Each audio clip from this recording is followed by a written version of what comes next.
Assalamualaikum warahmatullahi wabarakatuh. Kembali lagi bersama saya Samsul Ramadan, Prodi Ekonomi Syariah Sekolah Tinggi Agama Islam Kupang. Pada kesempatan kali ini saya ingin membahas materi mengenai arus modal dan bisnis internasional. Sebelum kita lanjut, marilah sama-sama kita buka dengan melafadzkan basmalah. Bismillahirrahmanirrahim.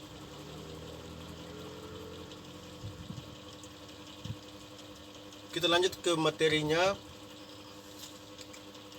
Yang pertama,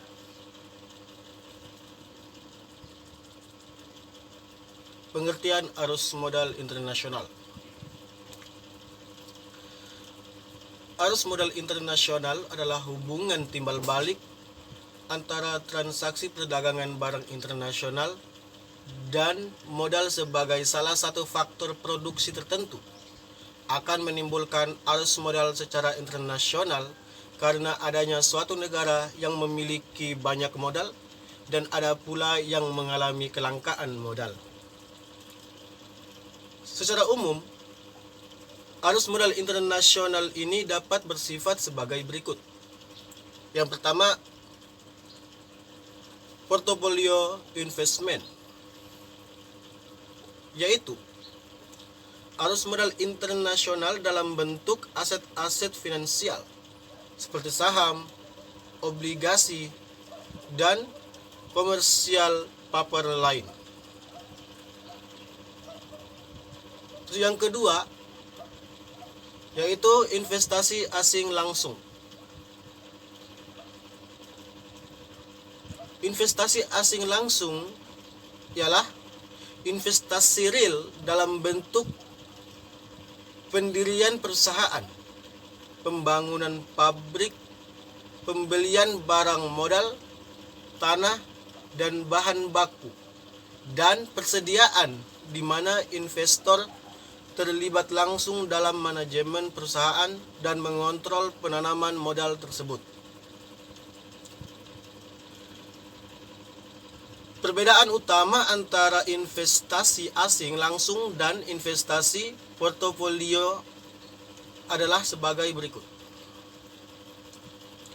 Pertama, investasi asing langsung sebagian besar dilakukan oleh korporasi dan jarang dilakukan oleh individual. Terus, kontrol perusahaan multinasional sepenuhnya ada di tangan perusahaan induk. Sedangkan investasi portofolio pengelolaannya dapat dilakukan oleh manajer-manajer setempat. Yang berikut adalah faktor-faktor yang mempengaruhi investasi asing langsung dan portofolio. Faktor yang mempengaruhi investasi asing langsung. Yang pertama adalah perubahan batasan. Selama tahun 1990-an, beberapa negara menurunkan batasan untuk investasi asing langsung. Karenanya, membuka peluang untuk menambah investasi di negara tersebut. Terus yang kedua, privatisasi. Beberapa pemerintah melakukan privatisasi atau penjualan beberapa usaha mereka pada perusahaan atau investor. Terus yang ketiga, potensi pertumbuhan ekonomi. Negara yang memiliki potensi pertumbuhan ekonomi yang lebih tinggi akan lebih menarik investasi asing langsung karena perusahaan yakin dapat memperoleh manfaat dari pertumbuhan ekonomi tersebut dengan beroperasi di negara tersebut. Terus yang berikut, tarif pajak. Negara yang mengenakan tarif pajak relatif rendah atas laba perusahaan akan lebih menarik investasi asing langsung. Yang berikut, nilai tukar. Perusahaan cenderung lebih suka melakukan investasi di negara yang mana mata uangnya diperkirakan akan menguat dibandingkan mata uang investor.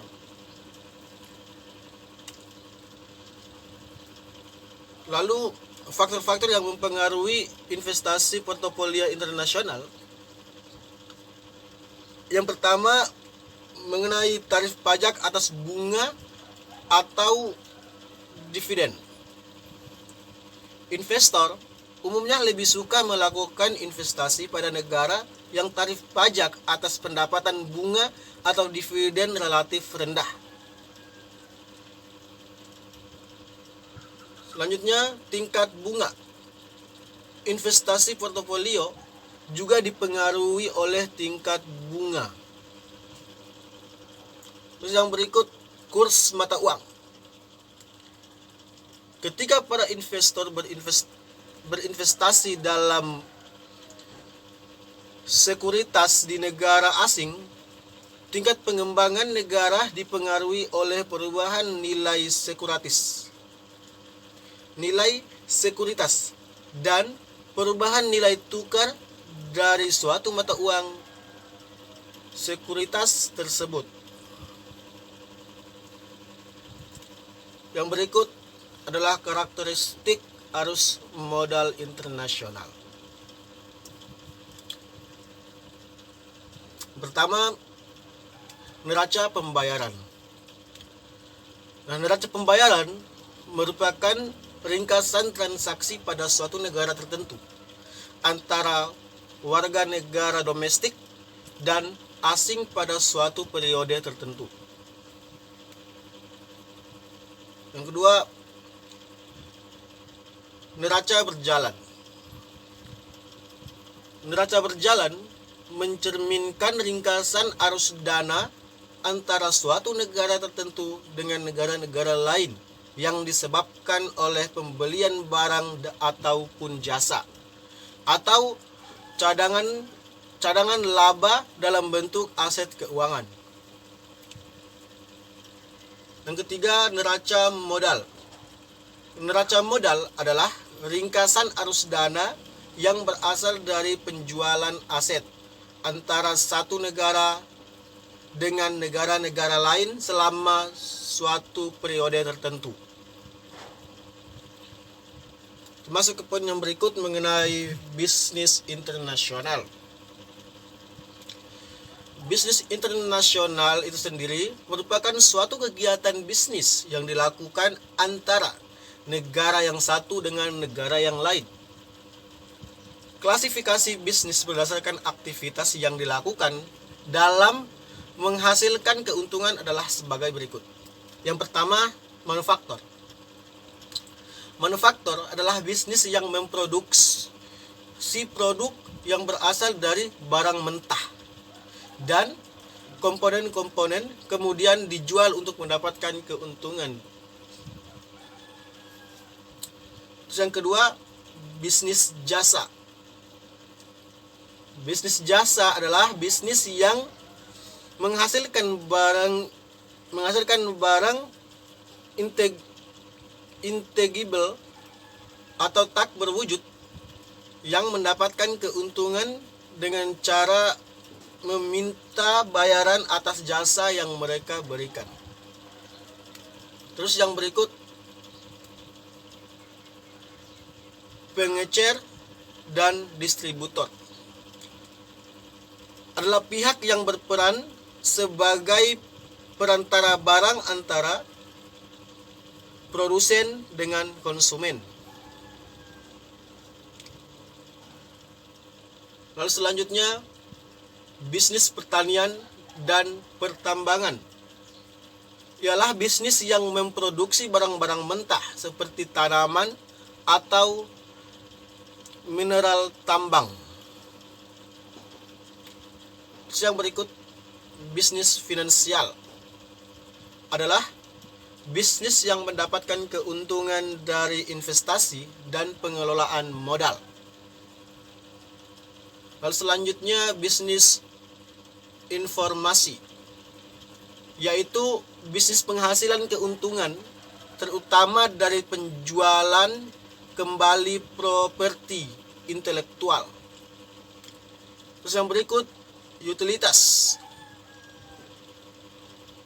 adalah bisnis yang mengoperasikan jasa untuk publik seperti listrik dan air yang biasanya didanai oleh pemerintah. Selanjutnya, bisnis real estate. Bisnis real estate adalah bisnis yang menghasilkan keuntungan dengan cara menjual,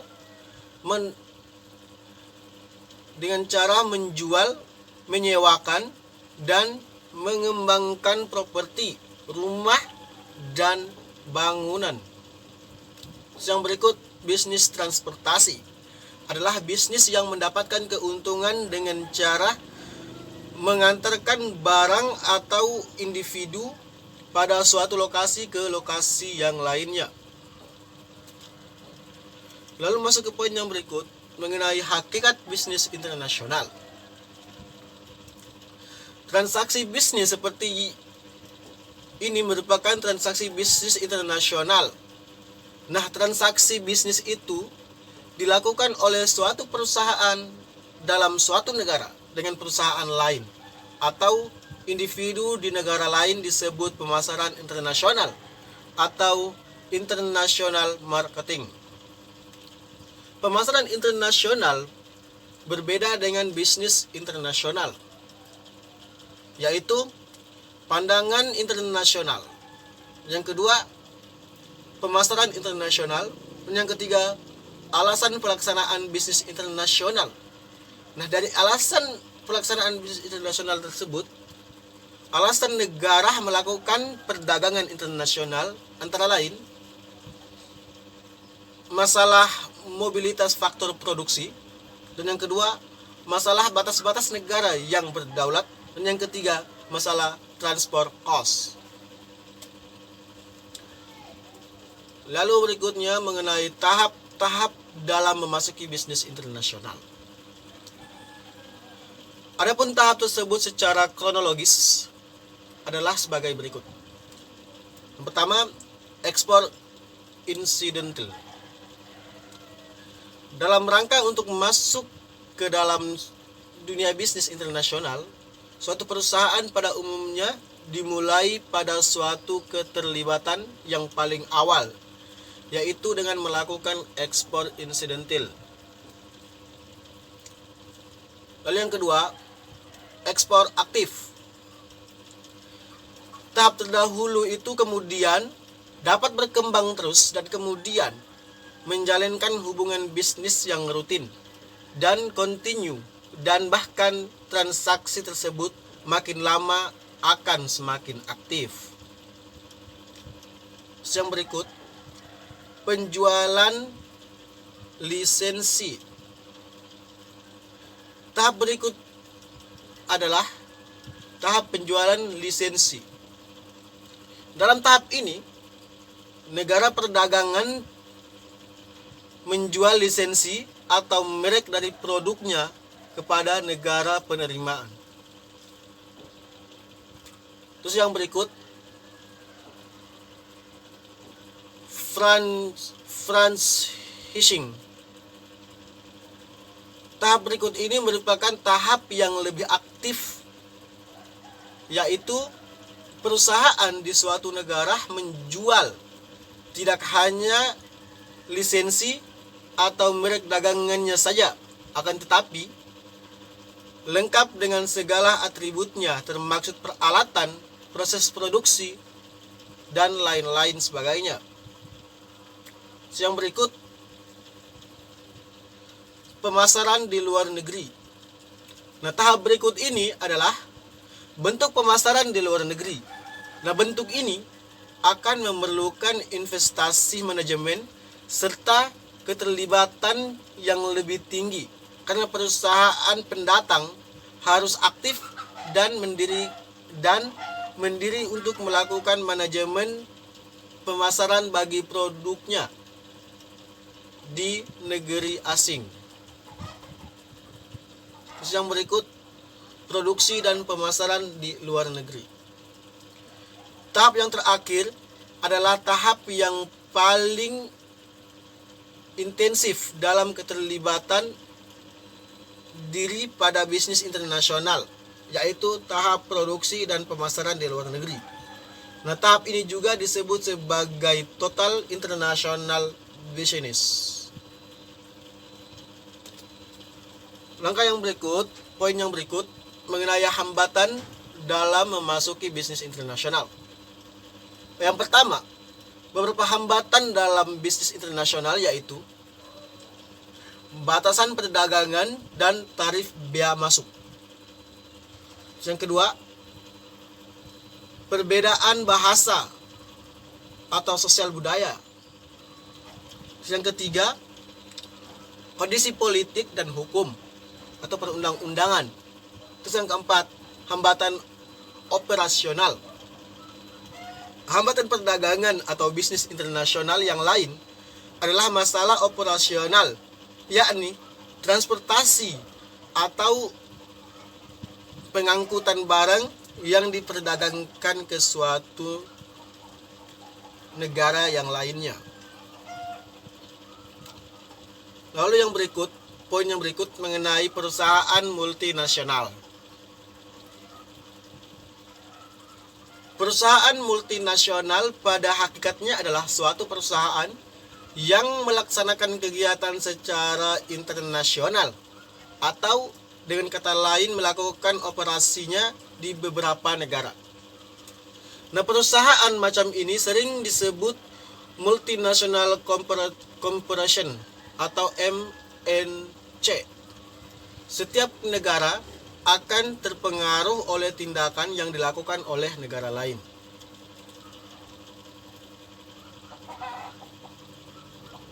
Timbulan kecenderungan bahwa permintaan ataupun kebutuhan masyarakat dimanapun di dunia ini mendekat hal yang sama.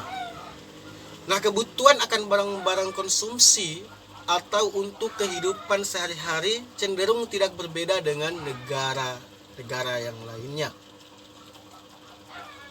Adanya batasan ekspor impor antara negara mendorong suatu perusahaan untuk hanya memproduksi barang di negeri sendiri dan kemudian menjualkan di negeri ini juga meskipun pemiliknya adalah dari luar negeri. Dengan demikian, pembatasan ekspor impor menjadi tidak berlaku lagi baginya. Baik, terima kasih. Mungkin ini yang dapat saya sampaikan. Kurang dan lebihnya saya mohon maaf. Jika ada kekurangan dari materi, mohon dimaklumi sebab masih dalam proses pembelajaran. Wallahul muwaffiq ila aqwamit thoriq. Wassalamualaikum warahmatullahi wabarakatuh.